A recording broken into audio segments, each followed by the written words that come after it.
Vamos a orar. Padre, gracias por este hermoso, precioso y sin igual día. Gracias por el don, la gracia que tú pones en nosotros para que nuestro corazón, mi Dios, se vuelva agradecido. Y sobre todo prepararnos para estar eternamente agradecidos, Señor, por tu amor y por tu misericordia, porque tu fidelidad se ha mostrado cada día, cada momento en nosotros. Nunca nos has dejado. Tu presencia ha sido manifiesta en cada momento, Señor. Gracias, gracias y gracias. Ponemos ante ti esta enseñanza y clamamos tu luz, tu amor y tu verdad para que tu palabra venga a ser ese efecto de esa espada, mi Dios, que transforme nuestra vida, que cambie nuestra forma de ser, que cambie nuestra forma de hablar, nuestra forma de entonar canto, que cambie, Señor, todo nuestro ser. Que nuestro ser sea un templo de alabanza para la gloria de tu nombre. En el nombre de Jesús, Señor, te lo pedimos. Gracias, gracias y gracias. Bendito y bendito tu nombre por siempre y por siempre. Amén y amén. Bien, hoy es 12 de octubre, Día de la Raza. Estamos en la gran jornada 2, recuérdense, estamos dentro del propósito y del plan eterno de Dios. Y el plan y propósito eterno de Dios incluye al Padre, incluye al Hijo, que es la palabra, e incluye el Espíritu Santo, ¿cierto? Que es la espada del Espíritu también, de ambos lados. Estamos en la quinta temática general, que es la redención del hombre, y en esta redención del hombre, obviamente, tenemos que hablar de aquel que vino, de aquel que programó todo para que el hombre no muera. Entonces ya vimos introducción, ya vimos entre la palabra y el Espíritu, ya vimos la palabra, ya vimos a Cristo, y estamos en el Espíritu Santo, y esta es la temática que hemos tenido. El tema del día de hoy, espero que podamos cumplir estos tres propósitos. El Espíritu Santo en el Nuevo Testamento, Jesús promete el Espíritu Santo y Jesús dispone del Espíritu Santo. Entonces estábamos en las agendas y hablando de la agenda estamos hablando del corazón del hombre y de cómo el corazón del hombre tenía que haberse perfilado para comer del árbol de la vida y así haber trascendido a otro nivel. Pero el hombre, en vez de haber hecho eso en el Edén, comió del árbol prohibido, el hombre cayó. Y al caer hablamos de tres condiciones. El hombre está separado de la gloria de Dios, el hombre está condenado a la muerte y al infierno, y el hombre tiene su triple naturaleza violentada. Sobre estos tres principios que hemos estado trabajando. Al hablar de las agendas, la primera que podemos hablar es del hombre caído. ¿A dónde va a ir el hombre caído sin Dios? Caído de una vez, caído y rebotado en el otro laredo. Así es que esa es la agenda para ellos. Pero dentro de los caídos hay un llamado de Dios a Abraham, y por medio de Abraham, pues entonces viene lo que se llama el pueblo judío.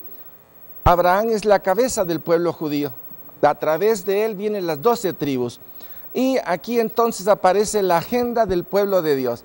Pero en un momento determinado, cuando Dios le habla al pueblo, hace un compromiso, lo que se llama el ketubá. El ketubá es el matrimonio entre la voluntad de Dios y la voluntad del pueblo de Israel. Y este se confirma a través del decálogo. Se habla de 613 leyes que el pueblo de Dios asimiló, que tenía que cumplir para sentirse primero cubierto bajo la cobertura de Dios.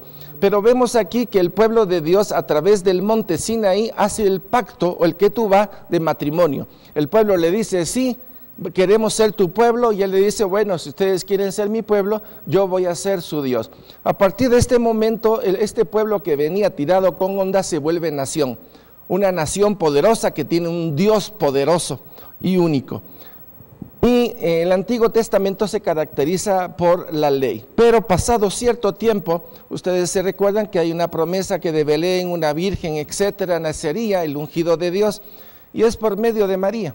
Por medio de María viene el nacimiento de Jesucristo. Y aquí se forma la tercera agenda. La tercera agenda es la iglesia de Jesucristo. Jesucristo funda una iglesia. Y estas tres agendas tienen componentes muy específicos para cada uno. Por ejemplo, si hablo de la agenda del pueblo incrédulo, va al infierno si no se convierte. Así automáticamente va a terminar en el lago de fuego. Y el pueblo de Israel tiene una agenda. Y la agenda es que si este pueblo no se convierte, este pueblo va al infierno, así de sencillo. Solo que este pueblo es el pueblo de Dios, y este pueblo está esperando en este momento al Mesías. Este pueblo va a pasar por la gran tribulación, conforme a la palabra de Dios. Y la tercera agenda, que es la agenda de Jesucristo para su iglesia, que es la que ustedes pueden ver ahí. Ahora, resulta que tanto del pueblo judío como del pueblo pagano, nosotros venimos de ese pueblo, nos podemos volver cristianos por medio de creer, por medio del arrepentimiento, o sea, se llama la conversión.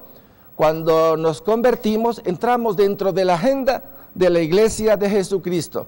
Aquí está la agenda de Jesucristo. Cuando hablamos de la agenda de Jesucristo, estamos hablando de un tiempo específico. Este tiempo se conoce como el tiempo de la gracia.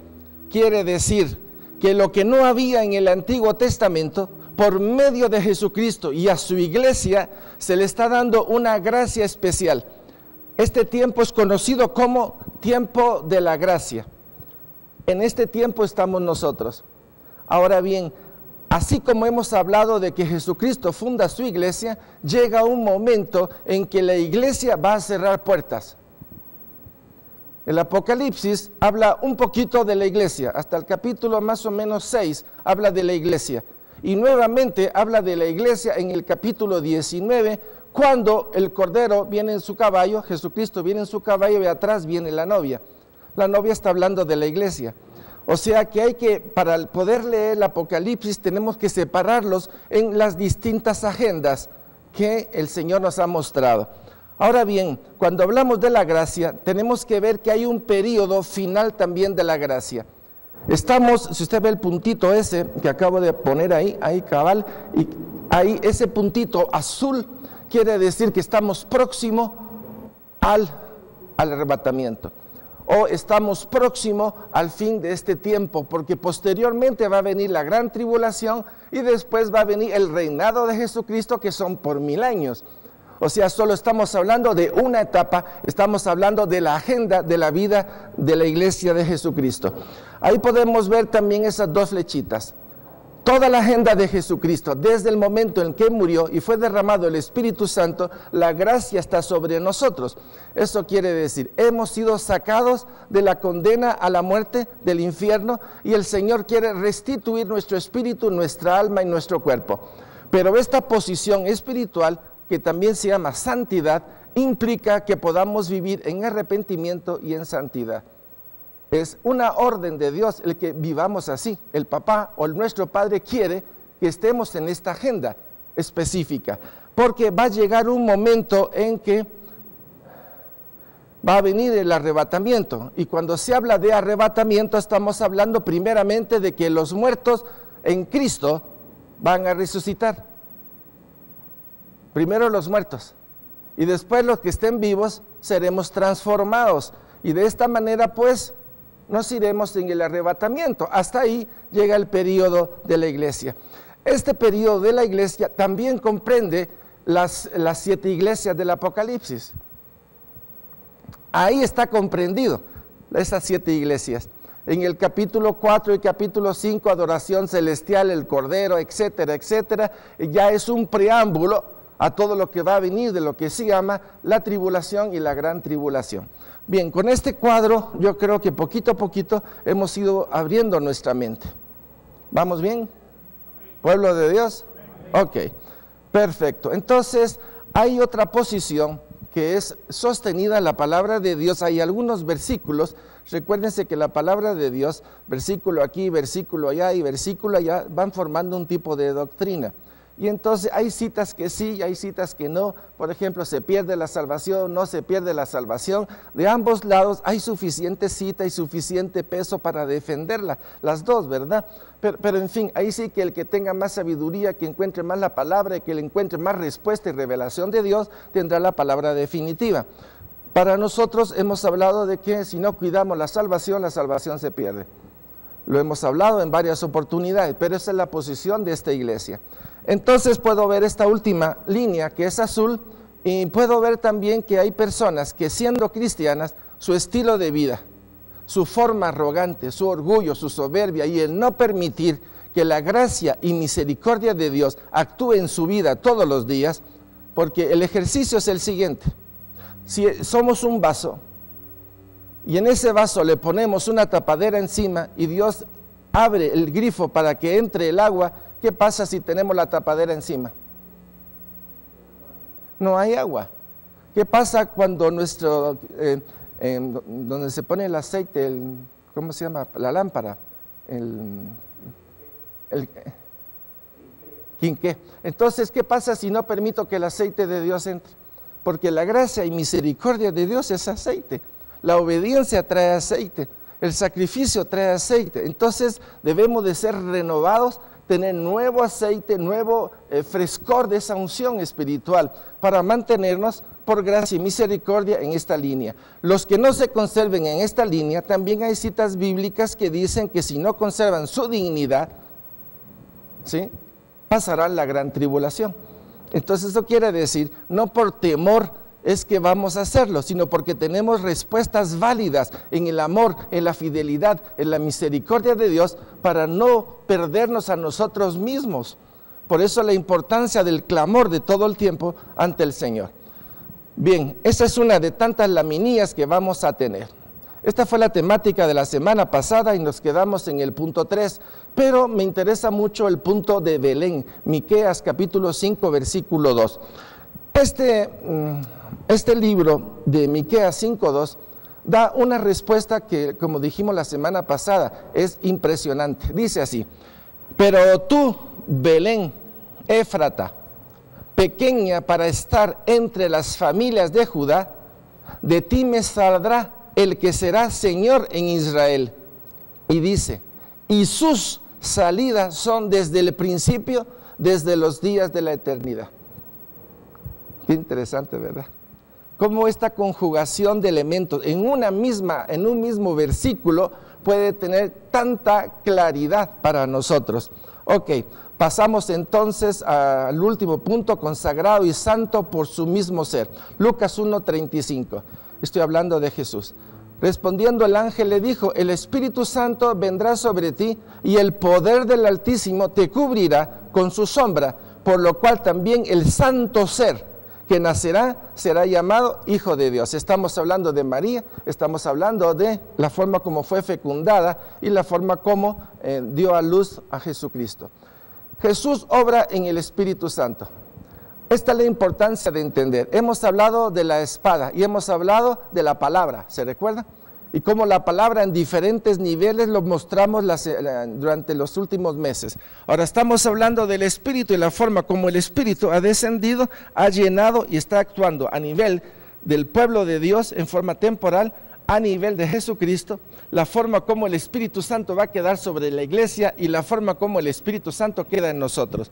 Todo este escalafón donde dice la forma como Dios nos abraza para que no nos perdamos.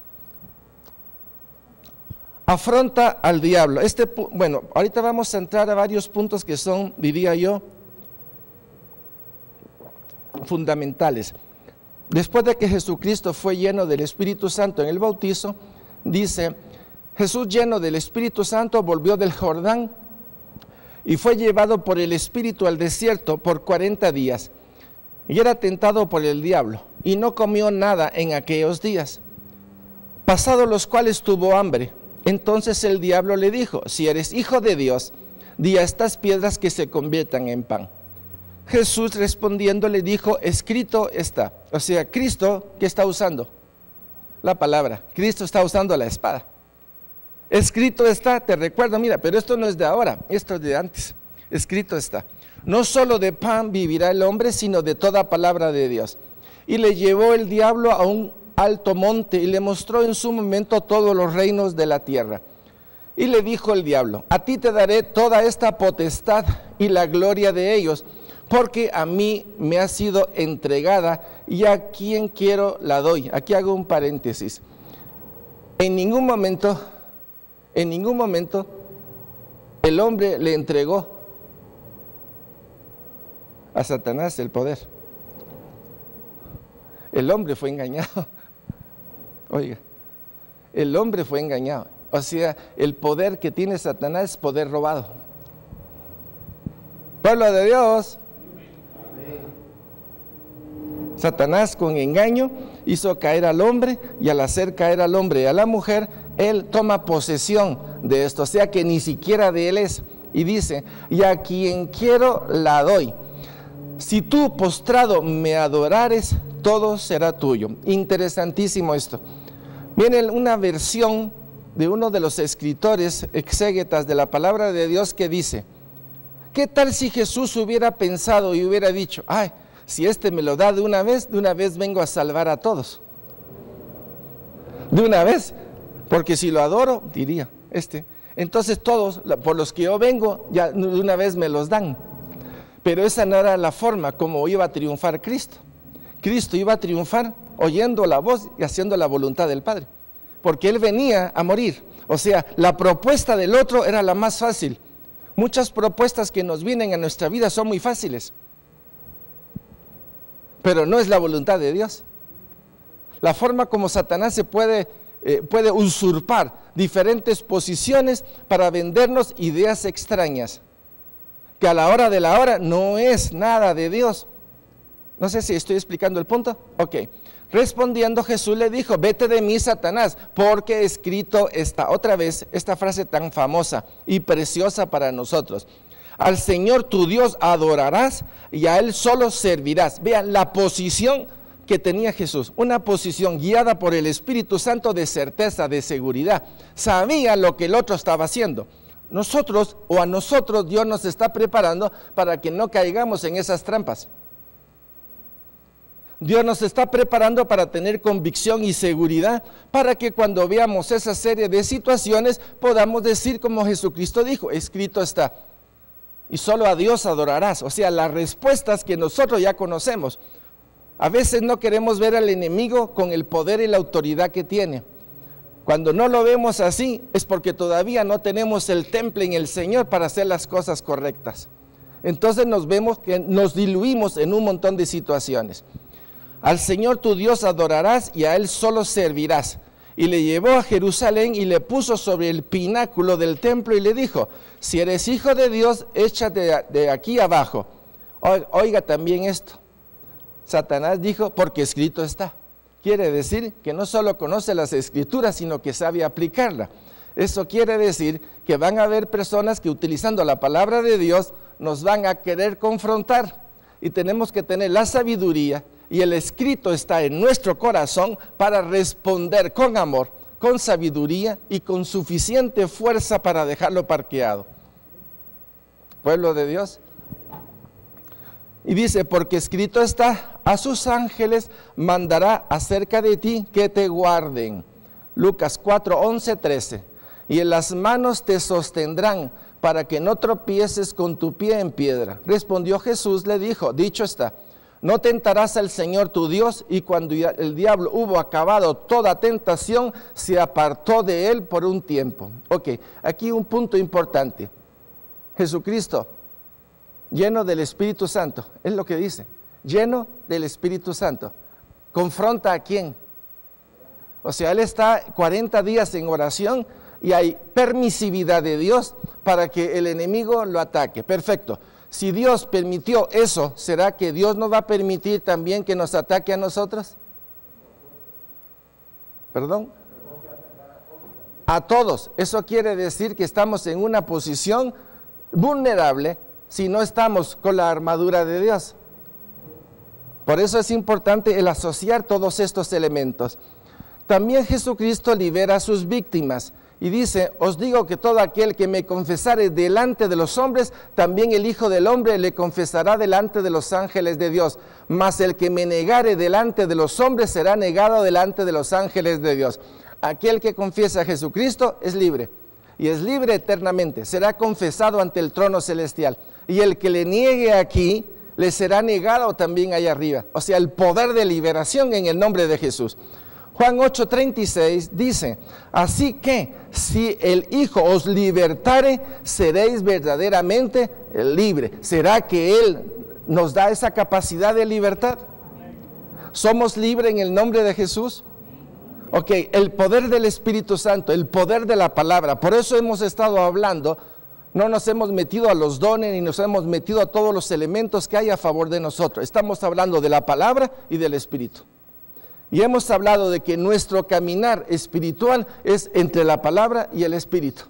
Hay una cera de este lado y una cera del otro lado. Hay suficientes elementos para poder decir, hay luz en el camino que Dios nos está haciendo caminar. Hay luz, hay seguridad.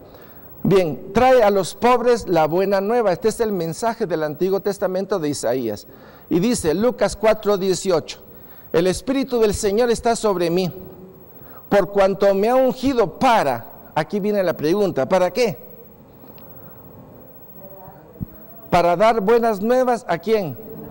Ok, posiblemente nosotros en el mundo pudimos haber tenido un poquito de plata, de posición, etcétera, pero la pobreza no se está refiriendo ni a tener pisto o a no tener pisto. La pobreza es a pobreza a nivel del espíritu. No teníamos nada, éramos tan pobres espiritualmente, miserables, que se requirió de la misericordia de Dios para sacarnos del nicho de muerte en el cual nuestra alma deambulaba.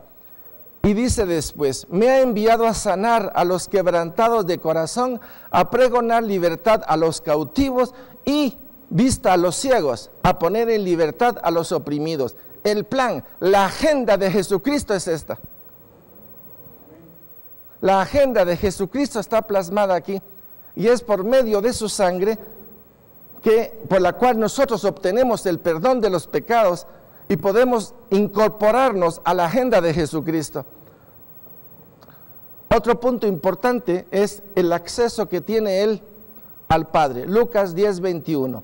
En aquella misma hora Jesús se regocijó en el Espíritu y dijo, yo te alabo, oh Padre, Señor del cielo y de la tierra, porque escondiste estas cosas de los sabios y entendidos y las has revelado a los niños. Sí, Padre, porque así te agradó. La importancia de la forma como Jesucristo, al venir a la tierra, por favor, voy a tratar de escenificar un poquito. Recuérdense que no he recibido clases de arte, pero voy a hacer lo posible, ¿verdad? Imagínense que al entrar en este círculo, es como que si Cristo hubiera entrado a la tierra, ¿no? Entra a la tierra, nace de María, un crecimiento hasta los 30 años y comienza su vida pública. Él, en este mundo de oscuridad, Él es la luz. Él no se olvida de quién es el Padre. De hecho, mantiene constante presencia de lo que es el Padre en su vida. Habla del Padre, testifica del Padre, ¿cierto? Testifica del Espíritu Santo, testifica de su obra. Dice quién es el poder de este mundo, ¿cierto? Ataca a este poder, lo derrota en la cruz y sabe que con su muerte y resurrección nos otorga a nosotros el privilegio de poder tener esta claridad en este momento histórico en el cual nosotros estamos. Una verdad que es una espada preciosa en nuestras manos. Jesús obra en el Espíritu Santo. Realiza todas sus obras por medio del Espíritu Santo. Milagros, sanidades, etc. Todo es prueba de que sobre él reposa el Espíritu. Vamos a Isaías 61, 1, 2. Recuérdense que estamos hablando del Espíritu Santo en el Nuevo Testamento, especialmente ahorita en la persona de Jesucristo. El Espíritu del Señor es el Señor, el Espíritu del Señor está sobre mí, porque me ungió, me ha enviado a predicar buenas a los abatidos, a vendar a los quebrantados de corazón, a publicar libertad a los cautivos y a los presos, apertura de la cárcel, a proclamar el año de la buena voluntad del Señor y el día de la venganza de nuestro Dios, a consolar a todos los enlutados. El plan del Antiguo Testamento se realiza, se completa en la persona de Jesucristo en Lucas 4. En el Nuevo Testamento, el Espíritu Santo es permanente. Ustedes se recuerdan que cuando hablamos de los profetas del Antiguo Testamento eran tomados en ciertos momentos. Y el pueblo también en ciertos momentos tenía el Espíritu Santo. Pero desde el momento en que Jesucristo muere, dice Jesucristo antes de morir, le dice a sus discípulos, es necesario de que yo me vaya, para que así les pueda enviar al Paráclito, enviar al Espíritu Santo. Veamos Juan 3:34 y dice así, porque el que Dios envió, las palabras de Dios habla, pues Dios no da el Espíritu por medida, sino que lo da completamente. Vamos a entrar a esa porción. El Padre siempre está con él. Juan 8:29 y dice así: porque el que me envió conmigo está. No me ha dejado solo el Padre, porque yo hago siempre lo que le agrada. Veamos esta porción. El Espíritu Santo está en su casa. Juan 16:14. Dice así: Él me glorificará, porque tomará de lo mío y os lo hará saber. En pocas palabras, Jesús está haciendo la presentación del Espíritu Santo y de la forma como el Espíritu Santo va a accionar en nosotros.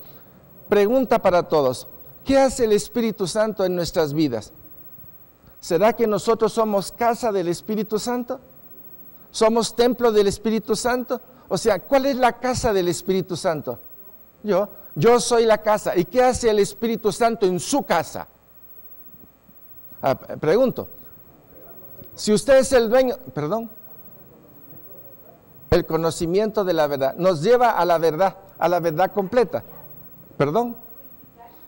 Si tienen otro micrófono para que podamos.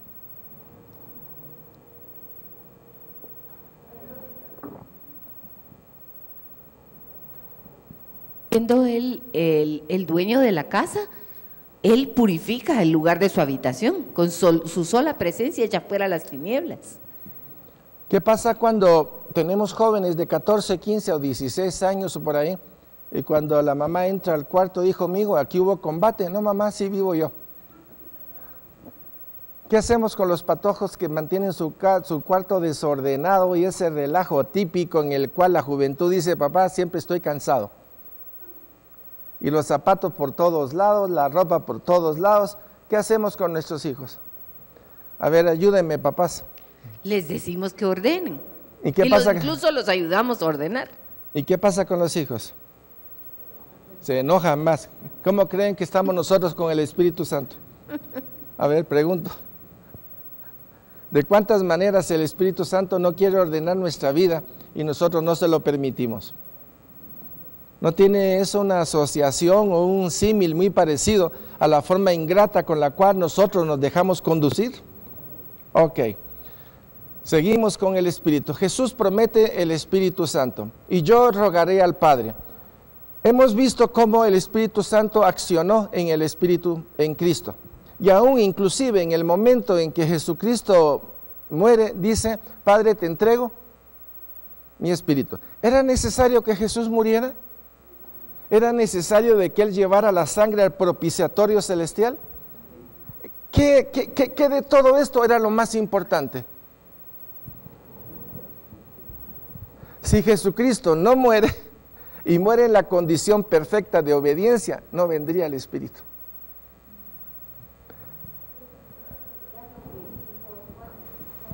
A Juan: es necesario que se cumpla toda justicia. Así es.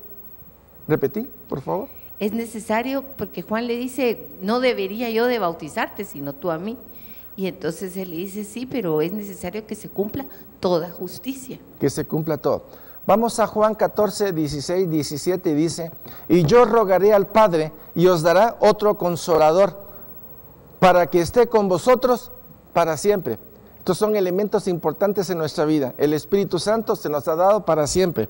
Dice: el Espíritu de verdad, al cual el mundo no puede recibir porque no le ve ni le conoce. Pero vosotros le conocéis porque mora con vosotros y estará en vosotros. Quiero hacer ahorita una conjugación importante. Si nosotros estábamos caídos aquí en este mundo, ¿quiénes eran los que tenían que venir? Cristo. La palabra, ¿sí? Cristo. Muere Cristo, resucita Cristo, lleva su sangre al propiciatorio.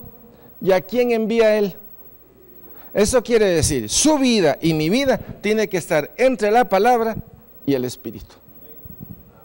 Estos son los dos elementos que hemos estado tratando de dar y de dar y de dar. Es entre la palabra y el Espíritu.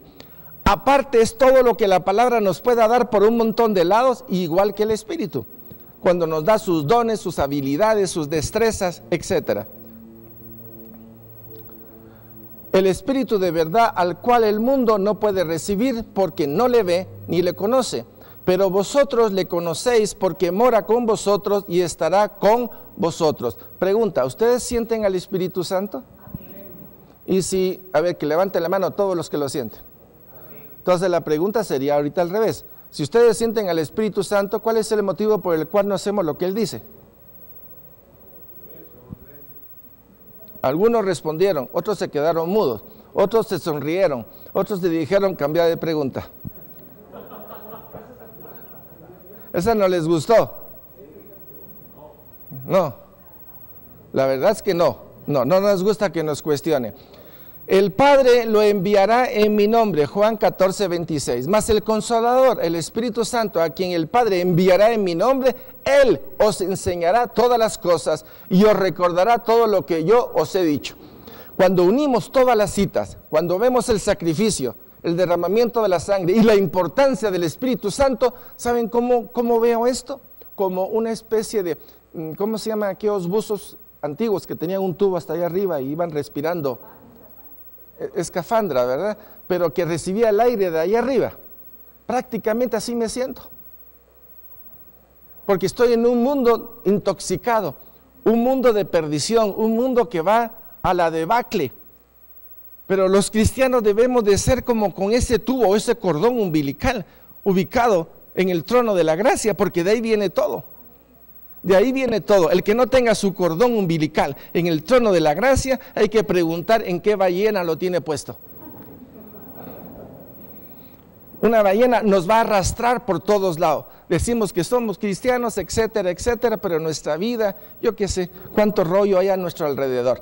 Él os enseñará todas las cosas. Quiere decir, hay un maestro divino dentro de nosotros que está dispuesto a enseñarte y a revelarte las cosas secretas de Dios. Qué tremendo ustedes. Hasta los misterios de Dios. Le ocultó Cristo a Abraham lo que iba a hacer. No, se ve que en las Sagradas Escrituras dice, ¿le ocultaré yo a mi siervo, a mi amigo, lo que he de hacer? De ninguna manera. Ven para acá, Abraham. Te voy a decir que Sodoma y Gomorra, capichus, Dios. Pero Señor, le dijo, y si hubiera 50 justos, ¿quieres parlamentar conmigo? Así que tú tienes misericordia. Yo te voy a decir lo que es la misericordia. ¿Está bien si hay 40? Y si hay 30, está bien si hay 30. Y si hay 20, el pobre judío se quedó, ¿cierto? Hasta que llegó un momento en que dijo, ya no puedo negociar más. Pero ¿qué tal si hubiera llegado al nivel de los justos?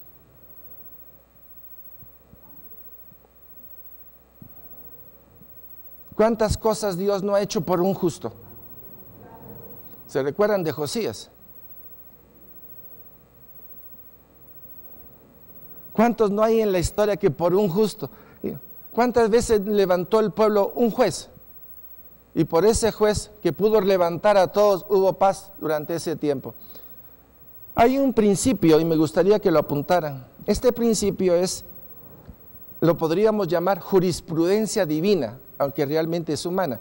La jurisprudencia humana es cuando hay un caso legal, y me puedes corregir, Jorge, cuando hay un caso de antecedente y alguien viene y dice, pero eso está ahí, se llama jurisprudencia, ¿verdad? Quiere decir que como tengo ese caso, usted no puede hacer esto. Así es. A nivel divino Dios no trata a los justos igual que a los injustos. Se llama jurisprudencia divina. Dios no se contradice a sí mismo. Sacó a Lot, o permitió que Noé entrara al gran diluvio, pero antes arrebató a Enoc. Antes de que el pueblo de Dios fuera invadido por los babilónicos, Jeremías hizo el último intento a Sedequías para decirle, entrégate y Jerusalén será salva, pero no lo hizo. Pero también, antes de que Nabucodonosor viniera a caer, el Señor marcó a los justos. Los marcó. Pero aparte de eso, en la primera y segunda invasión, el Señor, por medio de Nabucodonosor, agarró a los jóvenes y se llevó lo que se llama el arrebatamiento previo. Se llevó a Daniel, a Ezequiel, a los amigos de Daniel, se los llevó. Eso se llama arrebatamiento. Aparte a los que marcó adentro. La iglesia será arrebatada. Pero aparte de que la iglesia sea arrebatada, quedarán marcados en el tiempo de la gran tribulación 144,000 que evangelizarán. La historia se repite, se llama jurisprudencia divina. Bendito sea el Señor, que es igual ayer, hoy y siempre. Amén. Que no cambia. Pueblo de Dios. Os conviene que me vaya, Juan 16:7. Pero yo os digo la verdad, os conviene que yo me vaya, porque si no me fuera, el Consolador no vendría a vosotros, mas si me fuere, os lo enviaré. Era necesario que Jesucristo muriera, era necesario que Jesucristo derramara su sangre, era necesario que el Espíritu de Dios levantara a Cristo del sepulcro, de la muerte, del Hades. Era necesario que Jesucristo tomara su sangre, la llevara al propiciatorio, y ya la sangre en el propiciatorio podía venir el Espíritu Santo para completar la obra. Por eso, entre la espada, entre Cristo y el Espíritu Santo, está el plan precioso de Dios para que nadie se pierda. Pueblo de Dios.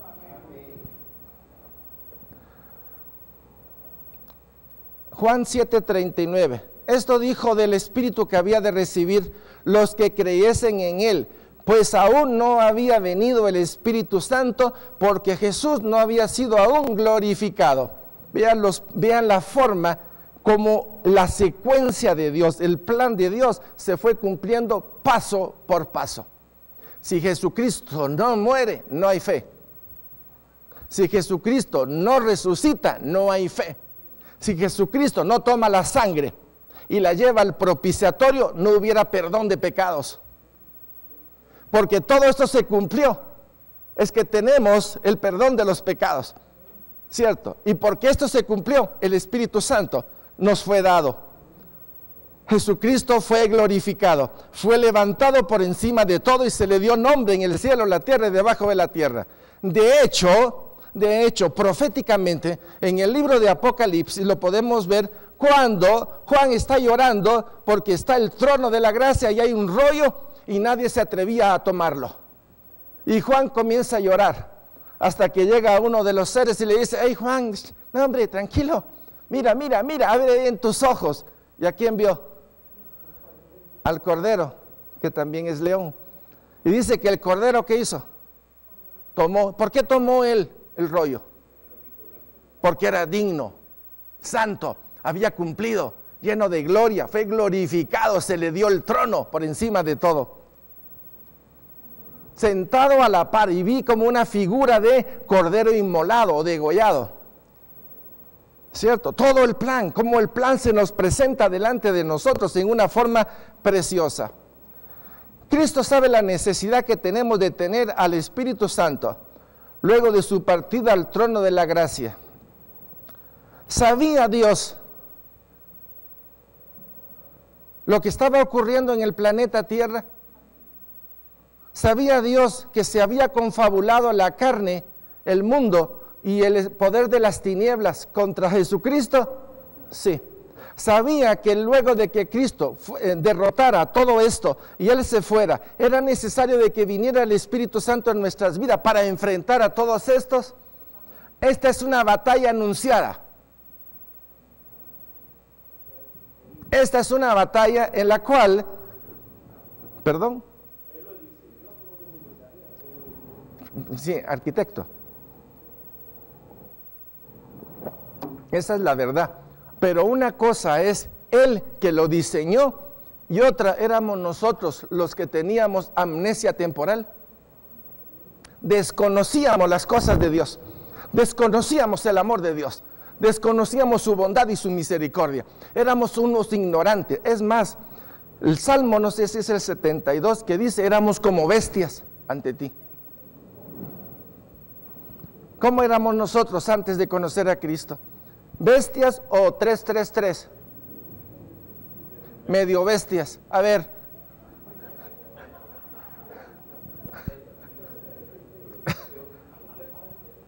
El Salmo 32, ustedes se recuerdan también que si él no hubiera puesto el freno sobre la bestia, el mulo, la mula, ¿qué nos hubiera pasado?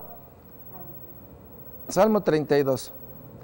O sea, cómo la palabra de Dios hace una serie de tipificaciones, hablando del hombre como irracional, absolutamente irreverente, enemigo de Dios. Y a pesar de todo eso, el Señor no nos da por perdido, sino dice, la victoria no se trata de ellos, la victoria se trata de nosotros, de nuestra fidelidad, de que vamos a dar la sangre, vamos a dar el Espíritu Santo para que nadie se pierda. Y los que estamos despertando a esto, cada vez tenemos más convicción y más seguridad. ¿Sí? No se trata de un conocimiento esotérico, se trata del conocimiento real. Dios nos ama y el Espíritu Santo ha venido para declarar que es cierto y para llevarnos a toda verdad. Entender estos dos elementos, caminar en lo que hemos llamado camino de santidad. Hemos visto el mundo, los tres enemigos, la carne y el poder de las tinieblas. Permítame esclarecer un término. Yo sé que a veces hablamos del reino de las tinieblas, pero la palabra reino debe de ser con minúscula. Satanás no tiene reino, jamás ha tenido reino, es una criatura de Dios caída, que aprovechándose de la ley de Dios, si comes morirás. Satanás se aprovechó de esa ley de Dios para hacer que el hombre cayera. El peso que hay sobre el hombre no es tanto lo de Satanás como la promesa de Dios de que si comes morirás. La ley, lo que Dios dijo. Pero Dios también dijo que si crees, vivirás. Hay dos leyes eternas. Si comes morirás, pero si crees serás salvo. ¿Cuál de las dos tiene más poder? Las dos se cumplen.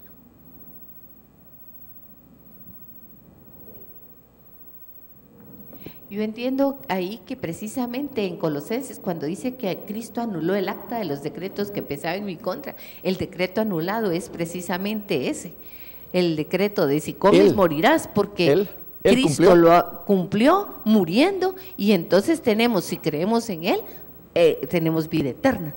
Exacto, porque Cristo murió por nosotros, pero si no creemos en Cristo, seguimos bajo la primera. No sé si me expliqué. Pueblo de Dios, ¿estamos de acuerdo? Entonces, el poder de las tinieblas. Ya sabemos que el poder de las tinieblas, la forma como ataca. Tentación, ¿se recuerdan? Tentación, sujeción, no, opresión, obsesión, opresión y posesión demoníaca. Ya le hicimos un relajo, ¿ah? A ver, apunten. Tentación,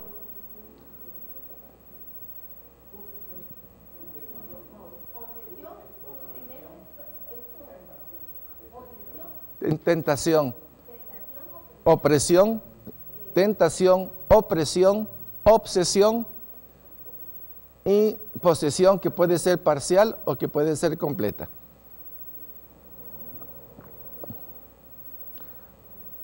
Entonces, lo primero que hace Satanás es separarnos o inducirnos a separarnos de la cobertura de Dios, a sacarnos de la palabra de Dios, a sacarnos de la guía del Espíritu Santo. Chicos, cuando uno está fuera del camino, ¿qué nos puede pasar? De todo. Hasta el mariachis o la mujer nos cae encima. Cuando estamos fuera de la voluntad de Dios, nos cae con una intención terrible si no estamos en el Señor. Fíjense ustedes. Dios utiliza todo para regresarnos a la vida y a la santidad. Pero depende de nuestra respuesta al Señor, es que vamos a ver con qué frutos contamos. Porque por los frutos seremos vistos. El Espíritu Santo hablará por ustedes. Marcos 13:11. Pero cuando os trajeren para entregaros, no os preocupéis por lo que habéis de decir, ni lo penséis, sino lo que os fuere dado en aquella hora, eso hablad, porque no sois vosotros los que habláis, sino el Espíritu Santo en nosotros. Obviamente, el tiempo que estamos viviendo nos va a comenzar a acorralar cada vez más. porque todo va a un tipo de relativismo. Todo es relativo, todo es consumismo, todo es una especie de hedonismo, de placer, de posición, de confabulación con la situación que estamos viviendo. Entonces, ese molde, lo único que nos está haciendo es sacarnos de la iglesia. Ustedes se recuerdan que hemos hablado de las iglesias de Apocalipsis y hemos hablado de los Nicolaitas y de Balaam. Algunos dicen que la doctrina es igual, se separa tal vez un poquito por la forma tendenciosa como la que se hace. Y podemos ver cómo estos Nicolaitas diluyen la fe, nos quieren separar de las cosas de Dios para meternos en lo que el mundo tan gratamente nos dice que es bueno, ¿verdad? Pero no alaba a Dios, no bendice a Dios, no glorifica a Dios. Sencillamente es una especie de relativismo y de confort. El enemigo nos quiere sacar de la protección de Dios, de la cobertura de Dios, hacernos olvidar de quién es el Señor y meternos dentro de un mundo pagano que nos diluye en todo sentido. Y poco a poco ya no tenemos aceite y poco a poco estamos perdidos como la Llorona. Y después lo que nos queda es llorar y lamentar muchas cosas. Romanos 8:11, y si el espíritu de aquel que levantó de los muertos a Jesús mora en vosotros, el que levantó de los muertos a Cristo Jesús vivificará también vuestros cuerpos mortales por su espíritu que mora en vosotros. Por eso es tan importante entre la palabra y el espíritu. Nosotros somos instrumentos de Dios. Ahora, cuando hablo de instrumentos, a veces uno puede usar esto como algo tejido. La verdad es que somos hijos de Dios, que por tener conciencia de cuál es nuestro linaje, nos ofrecemos no solo a ser hijos, sino siervos de Dios, por causa del reino. No es porque haya premios. Por ejemplo, alguno puede decir, por lo que va a haber allá, pues por lo que va a haber allá, y que no veas a Cristo, te podés perder lo de acá. Porque si acá ves a Cristo, allá no vas a buscar otra cosa más que a Cristo. Tremendo ustedes.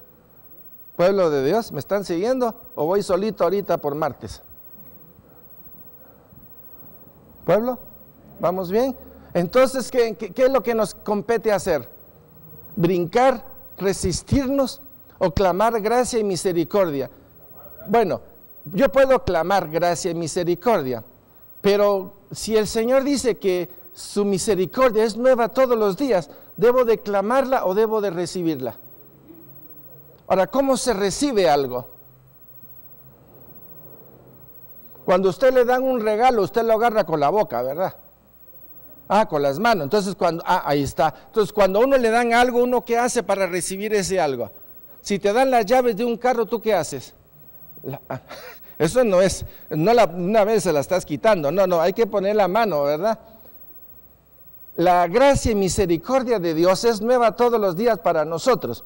Ahora, présteme atención, la gracia y misericordia de Dios es nueva para nosotros, para que nuestra carne cochina no se mande encima de nosotros.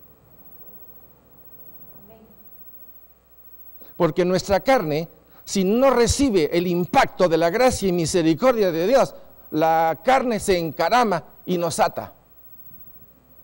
Pueblo de Dios, ¿estamos? Bien, vamos a parar el día de hoy aquí. Creo que ha sido suficiente material. Y por favor lo pueden ver en la página web. Ustedes se están riendo, ¿quieren más? No vamos a parar hoy. Padre, gracias por este día. Gracias por tu amor, por tu misericordia, por tu bondad, por la obra preciosa que estás haciendo en nuestras vidas. Señor, clamamos a ti gracia y misericordia para la permanencia intermedia y permanencia final. Abre nuestros ojos, Señor. Abre nuestros ojos al crucificado. Abre nuestros ojos al resucitado. Abre nuestros ojos al glorificado. Abre nuestros ojos al que está sentado en el trono. Abre nuestros ojos al Rey de Reyes y Señor de Señores, desde para toda la eternidad. Danos la gracia de ver desde afuera, de ver desde donde tú miras, para que podamos entender mejor los tiempos y ser testimonio del único que vale la pena ser testigo, de ti, Señor. Gracias, gracias y gracias. Bendito sea tu nombre por siempre. Amén y amén.